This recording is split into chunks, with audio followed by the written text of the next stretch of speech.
নমস্কার, weather with Suvendu চ্যানেলে আপনাকে আরো একবার অনেক স্বাগত জানাচ্ছি। প্রিয় দর্শক, আজ নভেম্বরের 21 তারিখ বৃহস্পতিবার, সাল 2024। বিগত 24 ঘন্টায় বাংলার আবহাওয়াতে সামান্য কিছুটা পরিবর্তন ধরা পড়েছে, সামান্য তাপমাত্রা বৃদ্ধি লক্ষ্য করা গেছে এবং সেই সাথে আকাশে মেঘের আনাগোনা একটু বেড়েছে।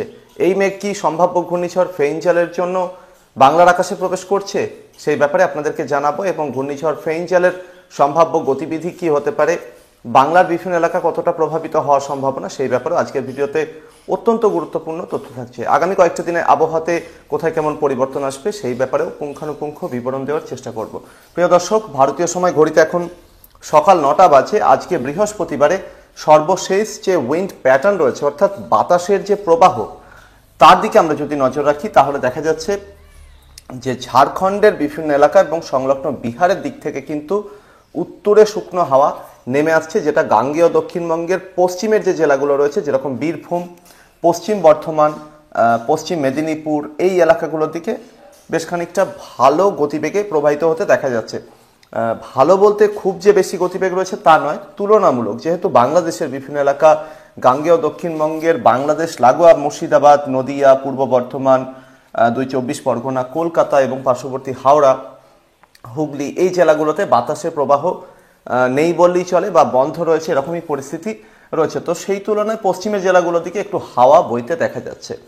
তো এই হাওয়ার উৎসস্থল কোথা থেকে, অর্থাৎ কোথা থেকে এই হাওয়া আসছে সেটার দিকে আমরা নজর রাখবো এবং বিগত 24 ঘন্টায় কেন তাপমাত্রা বেড়েছে সেই ব্যাপারেও জানাবো। আগামী কয়েক ঘন্টায় বা আগামী কয়েকটা দিনে কেমন আবহাওয়া থাকবে সেই ব্যাপারেও জানাবো। এদিকে আসাম অরুণাচলের দিক থেকে খানিকটা শুকনো হাওয়া নামছে, যেটা বাংলাদেশের উত্তরাঞ্চলে রংপুর এবং সংলগ্ন এলাকাকে প্রভাবিত করছে। আসামে শিলচরের দিক থেকে খানিকটা হাওয়া ঢুকছে, যেটা সিলেট এবং সংলগ্ন এলাকাকে প্রভাবিত করছে। এরপর উত্তর বঙ্গোপসাগরের দিক থেকে হাওয়া কিন্তু চলে যাচ্ছে দক্ষিণ বঙ্গোপসাগরের দিকে। তো সেক্ষেত্রে বলা চলে যে বিহার, ঝাড়খণ্ড, ওড়িশা, পশ্চিমবঙ্গ, বাংলাদেশ, ত্রিপুরা, আসাম, এই এলাকাগুলোতে যে একমুখী জোরালো বায়ুপ্রবাহ উত্তরে হাওয়ার, সেটা কিন্তু নজরে আসছে না। অর্থাৎ বিভিন্ন জায়গাতে বাতাসের বিভিন্ন রকম প্রবাহ এবং বিভিন্ন রকম বাতাসের কোয়ালিটি নজরে আসছে।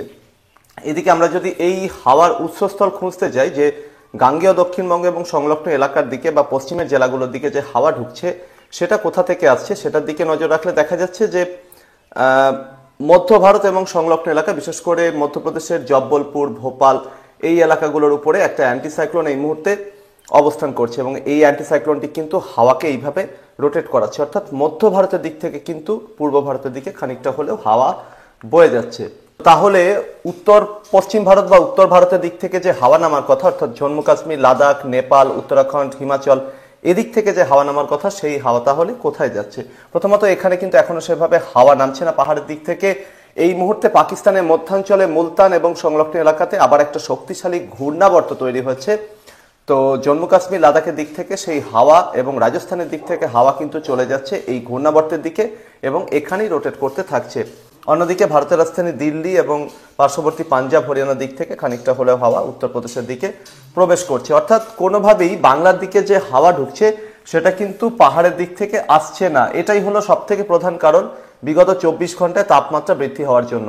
আমরা যদি সর্বশেষ উপগ্রহ চিত্রের দিকে নজর রাখি তাহলে দেখা যাচ্ছে যে মালদা এবং সেই সাথে দক্ষিণ দিনাজপুর, বাংলাদেশের রংপুর ডিভিশন, ময়মনসিংহ ডিভিশনের দক্ষিণে কিছু জায়গা, রাজশাহী ডিভিশনে কিছু কিছু এলাকা, এখানে কিছুটা মেঘের আনাগোনা রয়েছে। বাংলাদেশের সিলেট ডিভিশন, সেই সাথে আসামের শিলচর, অন্যদিকে মণিপুর, মিজোরামের বিভিন্ন জায়গাতে কিন্তু যথেষ্ট মেঘের আনাগোনা রয়েছে। প্রিয় দর্শক, এর আগে একটা পশ্চিমী ঝঞ্ঝা, সেটা পশ্চিম থেকে পূর্ব দিকে সরে যাচ্ছিল, তার কিছুটা প্রভাব রয়েছে। অর্থাৎ সেই কারণে বাতাসে কিছুটা ইনস্টেবিলিটি বা অস্থিরতা রয়েছে এবং এই ইনস্টেবিলিটি বা অস্থিরতার সুযোগে যেহেতু বাতাস একমুখী হয়ে জোরালো গতিবেগে বইছে না, সেই কারণে কিন্তু এই ইনস্টেবিলিটির সুযোগ নিয়ে অল্প স্বল্প মেঘ তৈরি হয়েছে, যে ক্ষেত্রে দেখা যাচ্ছে যে বাঁকুড়া জেলার বিভিন্ন জায়গা, অন্যদিকে হুগলি জেলার উত্তরাঞ্চলে কিছু কিছু এলাকা, নদিয়া জেলার উত্তরাঞ্চলে দুটো একটা জায়গা, পূর্ব বর্ধমান জেলার কিছু কিছু এলাকা, সেই সাথে পার্শ্ববর্তী আরো বেশ কিছু জায়গাতে কিন্তু এখানে টুকরো টুকরো মেঘের আনাগোনা রয়েছে। ঝাড়খণ্ডের ধানবাদ থেকে শুরু করে দেওঘর এবং পার্শ্ববর্তী কিছু জায়গাতেও টুকরো টুকরো মেঘ এই কারণে তৈরি হয়েছে। উত্তর ওড়িশার কিছু কিছু জায়গা, এখানেও কিন্তু খানিকটা মেঘের আনাগোনা রয়েছে।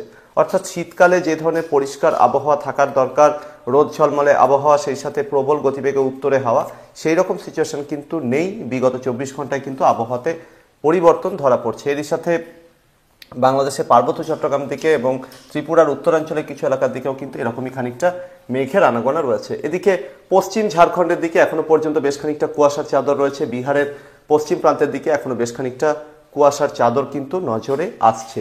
এর আগের বিভিন্ন পূর্বাভাসে আপনাদেরকে জানিয়েছিলাম যে নভেম্বরের 22 থেকে শুরু করে 25 তারিখের মধ্যে পাহাড়ের দিকে একটা পশ্চিমী ঝঞ্ঝা আসতে পারে। তো সম্ভাব্য এই ওয়েদার সিস্টেমটার জন্য কিন্তু আগামী 3-4 দিনের মধ্যে জম্মু কাশ্মীর, লাদাখের বিভিন্ন এলাকাতে তুষারপাতের সম্ভাবনা, নিচু এলাকাগুলোতে বৃষ্টি হতে পারে। সেই সাথে উত্তরাখণ্ড এবং হিমাচলের একেবারে উঁচু পার্বত্য এলাকাগুলোতে এরকমই সিচুয়েশন থাকার সম্ভাবনা। নেপালের একেবারে উত্তরাঞ্চল, সিকিমের বিভিন্ন এলাকাতে কিন্তু আগামী 4-5 দিনের মধ্যে তুষারপাতের সম্ভাবনা রয়েছে একেবারে উঁচু পার্বত্য এলাকাগুলোতে। আর সিকিমের নিচু জায়গাগুলোতে বৃষ্টির সম্ভাবনা। ভুটানের ক্ষেত্রে এরকমটা হতে পারে। সেই সাথে অরুণাচলের বিভিন্ন এলাকাতেও এরকম সিচুয়েশন তৈরি হওয়ার সম্ভাবনা রয়েছে। অর্থাৎ বৃষ্টি এবং উঁচু পার্বত্য এলাকাগুলোতে তুষারপাতের সম্ভাবনা আগামী 4-5 দিনের মধ্যে রয়েছে। এবং সেই সাথে কিন্তু উত্তর পূর্বের যে পাহাড়ি রাজ্যগুলো রয়েছে সেখানে কিন্তু এই পশ্চিমী ঝঞ্ঝার কারণে, সম্ভাব্য পশ্চিমী ঝঞ্ঝার কারণে বেশ খানিকটা প্রভাব পড়ার সম্ভাবনা রয়েছে।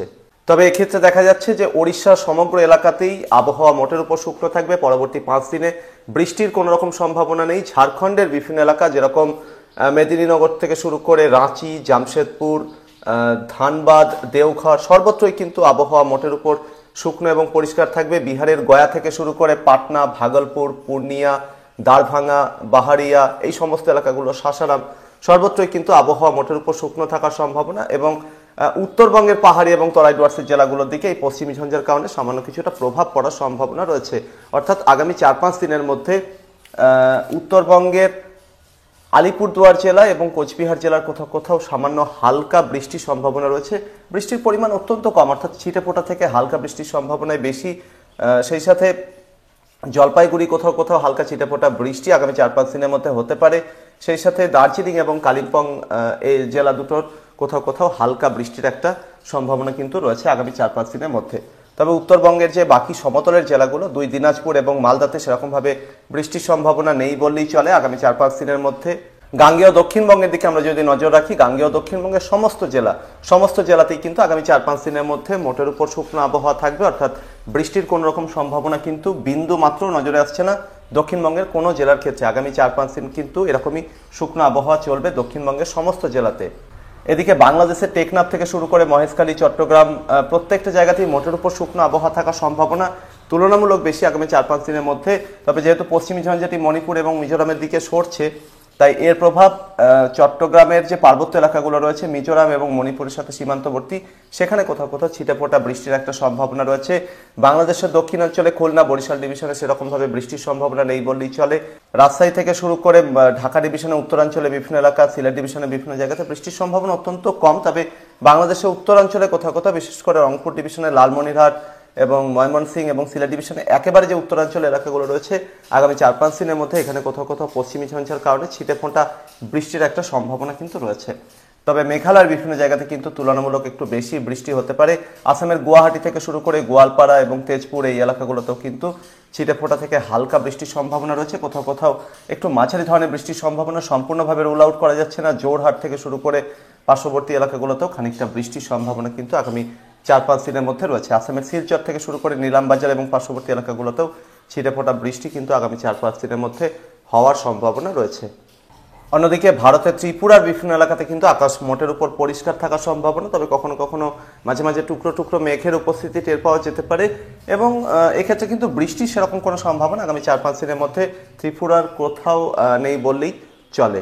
আরও প্রায় 72 ঘন্টা পর থেকে এই পশ্চিমী ঝঞ্ঝার প্রভাব ধীরে ধীরে পূর্বের দিকে সরতে শুরু করবে এবং সম্ভাবনা রয়েছে যে সেই সময় আকাশ সম্পূর্ণ পরিষ্কার হয়ে গিয়ে খানিকটা হলেও উত্তরে হাওয়া নেমে আসবে। ফলে আরও 48 বা 72 ঘন্টা পর থেকে কিন্তু কলকাতা সহ গাঙ্গেয় দক্ষিণবঙ্গ, উত্তরবঙ্গ, বিহার, ঝাড়খণ্ড, ওড়িশা, অন্যদিকে বাংলাদেশ, ত্রিপুরা, আসামের বিভিন্ন জায়গাতে তাপমাত্রার পতন লক্ষ্য করা যাবে। অর্থাৎ আগামী 48 বা 72 ঘন্টায় যেরকমভাবে আমরা তাপমাত্রা বৃদ্ধি হতে দেখেছি বিগত 24 ঘন্টায়, সেই রকম পরিস্থিতি জারি থাকবে। অর্থাৎ নতুন করে কিন্তু তাপমাত্রার বৃদ্ধির সম্ভাবনা নেই। যেরকম তাপমাত্রা রয়েছে দুপুরে এবং রাতে বা ভোরের দিকে, সেরকমটাই কিন্তু থাকবে আগামী 48 থেকে 72 ঘন্টা। তারপর কিন্তু আবার ধীরে ধীরে তাপমাত্রার পতন, অর্থাৎ শীতের যে প্রভাব সেটা একটু বাড়তে দেখা যাবে। এই হচ্ছে সুমাত্রার বান্দা উপকূল এবং এর পাশে যে জায়গাগুলো রয়েছে সেখানে কিন্তু ইতিমধ্যেই প্রচুর মেঘের আনাগোনা রয়েছে এবং যথেষ্ট কন্ডাক্টিভ ক্লাউড বজ্রগর্ভ মেঘ কিন্তু এখানে নজরে আসছে। এর আগে দেওয়া বিভিন্ন পূর্বাভাস মতোই কিন্তু সুমাত্রার বান্দা উপকূলের কাছে ঘূর্ণাবর্তটি ইতিমধ্যেই তৈরি হয়েছে। আগামী কয়েকটা দিনের মধ্যে এটা ধাপে ধাপে শক্তি বৃদ্ধি করবে। প্রথমে নিম্নচাপ, তার পরবর্তীতে সুস্পষ্ট নিম্নচাপ, তার পরবর্তীতে গভীর নিম্নচাপ, তারপরে অতি গভীর নিম্নচাপ এবং সবশেষে এটা ঘূর্ণিঝড় ফেইঞ্চালে রূপান্তরিত হওয়ার সম্ভাবনা রয়েছে। তবে এটা অতি তীব্র ঘূর্ণিঝড় অর্থাৎ সিভিয়ার সাইক্লোনিক স্টর্ম অথবা ভেরি সিভিয়ার সাইক্লোনিক স্টর্মে পরিণত হওয়ার সম্ভাবনা কিন্তু কম বলেই মনে হচ্ছে।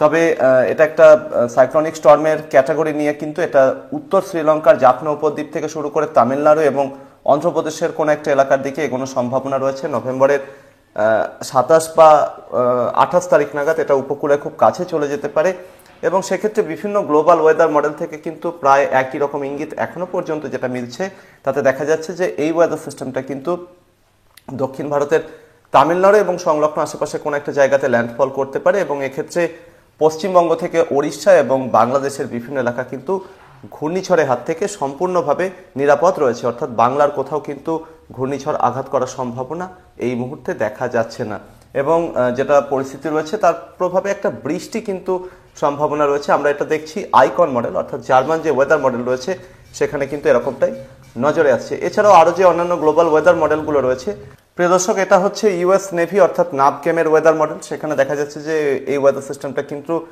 শ্রীলঙ্কা এবং সংলগ্ন তামিলনাড়ু উপকূলের দিকে এগোবে বলেই মনে হচ্ছে এবং সেক্ষেত্রে এটা কিন্তু রিকার্ভ করার সেরকম কোনো সম্ভাবনা বা পরিস্থিতি কিন্তু নজরে আসছে না। মার্কিন যে ওয়েদার মডেল রয়েছে গ্লোবাল ফোরকাস্টিং সিস্টেম অর্থাৎ জিএফএস, তাদের যে সর্বশেষ ইন্ডিকেশন রয়েছে যে আগের দেওয়া পূর্বাভাস মতোই এই ওয়েদার সিস্টেমটা তামিলনাড়ু এবং সংলগ্ন অন্ধ্রপ্রদেশ উপকূলের দিকে এগিয়ে যাওয়ার সম্ভাবনা রয়েছে এবং সেক্ষেত্রে সর্বশেষ ইসিএমডব্লিউ এর যে ইন্ডিকেশন রয়েছে তাতেও কিন্তু এরকমই ইঙ্গিত নজরে আসছে যে এটা কিন্তু সরাসরি দক্ষিণ ভারতের দিকেই যাওয়ার সম্ভাবনা রয়েছে। এক্ষেত্রে বিভিন্ন পরিস্থিতি যাচাই করে বা পর্যবেক্ষণ করে যেটা মনে হচ্ছে যে সুমাত্রার বান্দা উপকূলের খানিকটা পশ্চিম দিকে ওয়েদার সিস্টেমটি ইতিমধ্যেই ঘূর্ণাবর্তে পরিণত হয়েছে। এটা আগামী 48 ঘন্টার মধ্যে একটা নিম্নচাপের চেহারা নেবে, তারপর ধীরে ধীরে এটা অতিগভীর নিম্নচাপের চেহারা নিতে নিতে ক্রমশ পশ্চিম এবং উত্তর পশ্চিমে এগিয়ে যাবে এবং এগোনোর সময় শক্তি সঞ্চয় করবে। এই এলাকাগুলোতে সি সারফেস টেম্পারেচার অনেক বেশি রয়েছে, সেই সাথে আরও বেশ কিছু সাপোর্ট কিন্তু অ্যাটমসফিয়ারিক কন্ডিশন থেকে পেতে থাকবে এবং যত সময় যাবে এটা ঘূর্ণিঝড়ের চেহারা নিতে পারে, একটা সাধারণ ঘূর্ণিঝড়ের চেহারা অর্জন করার সম্ভাবনা রয়েছে। সেক্ষেত্রে ঝোড়ো বাতাসের গতি সর্বোচ্চ 110 বা 115 কিলোমিটার প্রতি ঘন্টা পর্যন্ত পৌঁছাতে পারে। তামিলনাড়ু থেকে শুরু করে উত্তর শ্রীলঙ্কা এবং দক্ষিণ অন্ধ্রপ্রদেশের কোনো একটা জায়গাতে এই ওয়েদার সিস্টেমটা একটা ঘূর্ণিঝড়ের ক্যাটাগরি নিয়ে এগোবে। তবে ল্যান্ডফল করার পূর্বে যেহেতু উত্তর পশ্চিমের দিক থেকে শুকনো ঠান্ডা হওয়াও এই সিস্টেমটা চারিদিকে ঢুকতে থাকবে, তাই ল্যান্ডফল করার পূর্বে এটা এক ধাপ শক্তি কমিয়ে একটা অতি গভীর নিম্নচাপের চেহারা নিয়ে অথবা খুব অল্প সম্ভাবনা রয়েছে যে একটা ঘূর্ণিঝড়ের চেহারা নিয়ে এখানেই আঘাত করতে পারে। অর্থাৎ তামিলনাড়ু, দক্ষিণ অন্ধ্র অথবা উত্তর শ্রীলঙ্কার কোনো একটা জায়গাতে এই ওয়েদার সিস্টেমটি ঘূর্ণিঝড় ফেইঞ্জালের নাম নিয়ে কিন্তু আছড়ে পড়ার সম্ভাবনা রয়েছে। এক্ষেত্রে যেটা হতে পারে এই ওয়েদার সিস্টেমটা সৌজন্যে অন্ধ্র থেকে শুরু করে তামিলনাড়ু বিভিন্ন এলাকা, কেরল থেকে শুরু করে পার্শ্ববর্তী আরও বেশ কিছু জায়গাতে কিন্তু ভালো বৃষ্টি হতে পারে। দক্ষিণ ওড়িশার একেবারে উপকূলবর্তী জায়গাগুলোতে খানিকটা বৃষ্টি হতে পারে, উপকূলবর্তী ওড়িশার আরও বেশ কিছু জায়গাতে হালকা বৃষ্টি হতে পারে। নভেম্বর 27 থেকে শুরু করে 30 তারিখের মধ্যে কলকাতা সহ গাঙ্গেয় দক্ষিণবঙ্গের একেবারে দক্ষিণাঞ্চলে যে জায়গাগুলো রয়েছে পূর্ব মেদিনীপুর, 24 পরগনা, হাওড়া, কলকাতা এবং পার্শ্ববর্তী কিছু জায়গাতে ছিটেফোঁটা থেকে হালকা বৃষ্টি হতে পারে। আর সেই সাথে বাংলাদেশের দক্ষিণাঞ্চলে একটু প্রভাব বেশি পড়ার সম্ভাবনা। খুলনা ডিভিশনের সাতক্ষীরা, খুলনা, বাগেরহাট এবং পার্শ্ববর্তী আরও বেশ কিছু জায়গা, বরিশাল ডিভিশনের সবকটি জেলা, বরিশাল, বরগুনা, পিরোজপুর, পটুয়াখালী, ঝালকাঠি, ভোলা এবং সেই সাথে চট্টগ্রাম ডিভিশনের সেনবাগ, চাঁদপুর, ফেনী, নোয়াখালী, কুমিল্লা, দক্ষিণ ত্রিপুরা, খোয়াই এবং পার্শ্ববর্তী আরও বেশ কিছু জায়গা, চট্টগ্রাম ডিভিশনের টেকনাফ থেকে শুরু করে বান্দরবন, কক্সবাজার, মহেশখালী, চট্টগ্রাম বন্দর, রাঙ্গামাটি, খাগড়াছড়ি এই এলাকাগুলো সর্বত্রই কিন্তু হালকা থেকে মাঝারি ধরনের বৃষ্টিপাতের একটি সম্ভাবনা রয়েছে। পার্বত্য চট্টগ্রামের টেকনাফ থেকে শুরু করে বান্দরবন এবং পার্শ্ববর্তী কক্সবাজার, মহেশখালী এই এলাকাগুলোর কোথাও কোথাও ভারী বৃষ্টির সম্ভাবনা সম্পূর্ণভাবে রুল আউট করা যাচ্ছে না, কারণ সম্ভাবনা যেটা রয়েছে যখন এই ওয়েদার সিস্টেমটি দক্ষিণ ভারতের রাজ্যগুলোর দিকে এগিয়ে যাবে ঠিক সেই সময় নভেম্বরের 27 বা 28 তারিখ নাগাদ উত্তর বঙ্গোপসাগরে এই জায়গাতে একটা ঘূর্ণাবর্ত তৈরি হওয়ার সম্ভাবনা যেটা ইন্টেন্সিফাই করে নিম্নচাপের চেহারাও নিতে পারে এবং ধীরে ধীরে উত্তর পূর্ব দিকে কার্ভ করার সম্ভাবনা রয়েছে এবং বাংলাদেশের পার্বত্য চট্টগ্রামের দিকে এগিয়ে যাওয়ার সম্ভাবনা। তাই পার্বত্য চট্টগ্রামের সাথে সাথে ত্রিপুরার বিভিন্ন জায়গাতেও কিন্তু ভালো বৃষ্টির একটা সম্ভাবনা তৈরি হচ্ছে। অসময়ে বৃষ্টি হলে কিন্তু এই এলাকাগুলো থেকে চাষের বড়সড় ক্ষতির সম্ভাবনা থাকছে। বাংলাদেশের বরিশাল ডিভিশন এবং পার্শ্ববর্তী এলাকাগুলোতেও এই ওয়েদার সিস্টেমের জন্য ভালো রকমের বৃষ্টি হয়ে যেতে পারে। যত সময় যাবে আরও বেশি ক্ল্যারিটি আসবে। আজকে সবেমাত্র নভেম্বরের 21 তারিখ হলো, নভেম্বরের 27 থেকে শুরু করে 30 তারিখের মধ্যে এখানে বৃষ্টির সম্ভাবনা। যদিও এখানে বাংলাদেশের সিলেট ডিভিশন, ভারতের আসামের শিলচর এবং পার্শ্ববর্তী এলাকাগুলো থেকে সেভাবে বৃষ্টি কিন্তু এই মডেলের নজরে আসছে না, তবে এখানেও কিন্তু বেশ খানিকটা বৃষ্টি অসময়ে সম্ভাবনা থাকছে। তবে কলকাতা সহ দক্ষিণবঙ্গের একেবারে দক্ষিণাঞ্চলের এলাকাগুলো বাদ দিলে বাকি গাঙ্গেয় দক্ষিণবঙ্গ, অন্যদিকে ঝাড়খণ্ড, বিহার, উত্তরবঙ্গের সমতলের জায়গাগুলো এবং পাহাড়ি তরাইগ্রস্ত জেলাগুলো, এদিকে সেরকমভাবে কোনো প্রভাব পড়বে না বলেই মনে হচ্ছে। অর্থাৎ এদিকে কিন্তু সেভাবে বৃষ্টির সম্ভাবনা থাকবে না বলেই মনে হচ্ছে। যত সময় যাবে আরও বেশি ক্ল্যারিটি আসবে, সেজন্য ওয়েদার উৎসবিন্দু চ্যানেলের দিকে অবশ্যই নজর রাখবেন। প্রিয় দর্শক, 48 বা 72 ঘন্টা পর থেকে আবারও ঠান্ডার তীব্রতা বাড়বে। তার পরবর্তীতে এই ওয়েদার সিস্টেমগুলো সম্ভাব্য গতিবিধির উপরে আরও বেশি কড়া নজরদারি রাখতে হবে এবং অসময়ে বৃষ্টির একটা আশঙ্কা রয়েছে বটে, সেটার দিকেও কিন্তু নজর থাকবে আমাদের। পরবর্তী আপডেট এবং লাইভে আবারও দেখা হচ্ছে। ধন্যবাদ।